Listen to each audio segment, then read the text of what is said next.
Hey guys, ewan ko lang kung naririnig nyo yung parang ugong sa likod mo. So ngayon, maandar ng mga 65. So bilisan natin ng konti. Ayan. So, narinig ko siya sa bandang kanan. Sa kaliwa pala, kaliwa ko. Yun. So mukhang may sira na yung wheel bearing natin sa likod. Kasi kahapon nung kinalas ko yung gulong, so medyo naramdaman ko medyo hindi smooth yung ikot ng hub.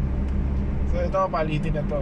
So, siguro by this weekend or sa next week maayos natin. So, yeah.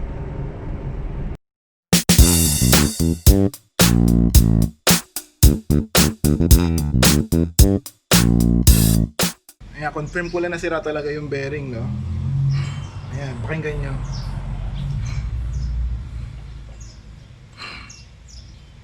Ayan, maingay.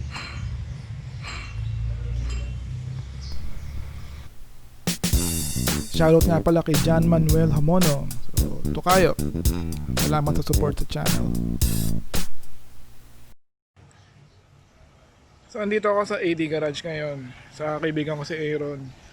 So, dito ko na lang gagawin yung kotse. So, DIY na lang natin. So, na-confirm ko naman dito sa side na to yung problema eh. Okay, dito kasi kina Aaron, kompleto siya ng gamit.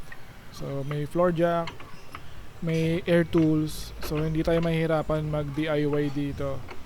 So yun, shout out sa AD Garage.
So ito si Aaron. So tatanggalin niya yung ABS sensor dun sa nakakabit sa wheel hub para matanggal namin yung locking nut.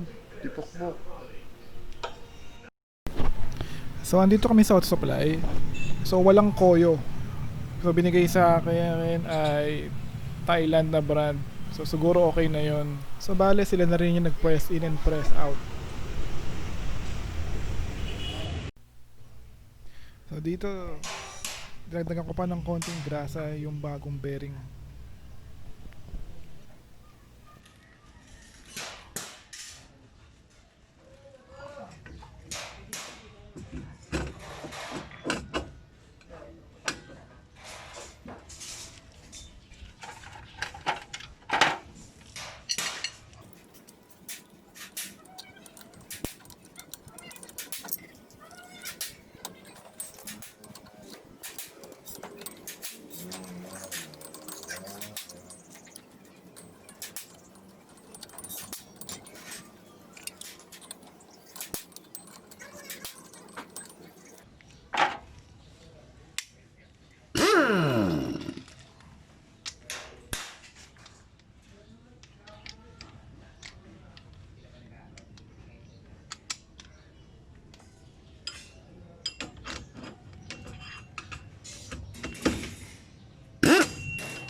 Okay, dito sa kabilang side ay okay naman talaga. So hindi siya sira, pero kakalasin ko na din. So nandito na at meron namang kompletong tools. Then titingnan ko yung condition. Then lalagyan ko na siguro ng grasa.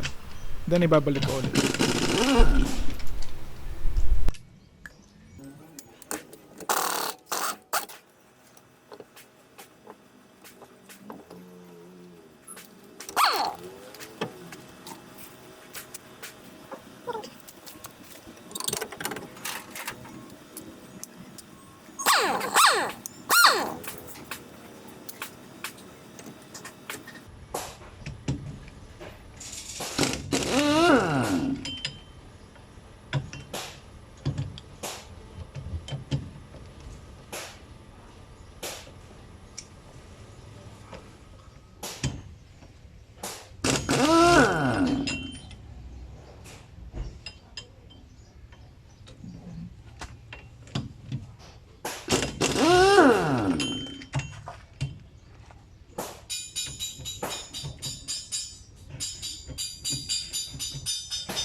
Okay. So bali dito sa part na to is binabalik ko na yung actually nakalimutan kong kuhanan ng video yung paglagay ng grasa dun sa kanan ng wheel bearing. Pero dito nalagyan ko na po ng grasa yan. So reassembly na po yan.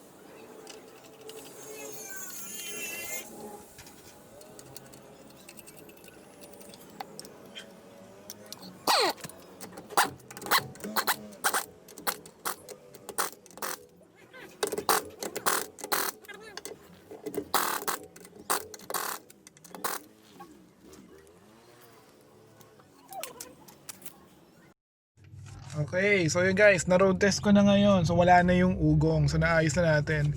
So shoutout nga pala kay sa kumpare ko, si Aaron Dulog ng AD Garage. So kung may papagawa kayo, bodyworks or sa makina, sa kotse, electronics, pwede sa kanya. So yung Facebook page niya or yung ililink ko na lang niya sa description. So ito yung nagastos ko. So yung hub bearing ay 750. Hindi nga lang siya koyo, wala akong mabiling koyo kanina. Ang sabi is made in Thailand yon, so mukha namang okay. So binili ko na din. So yung labor para sa press out and press in ay 150. So total is 900. And since ako na yung gumawa plus yung tulong ni Aaron sa AD Garage, so wala na kaming binayaran sa labor. So total damage is 900 lang. So yun guys, sana nagustuhan nyo yung video natin ngayon. And kung di pa kayo nakasubscribe, please subscribe. So malaking tulong po yun sa ating channel, ating community. And as always po, see you on the next video.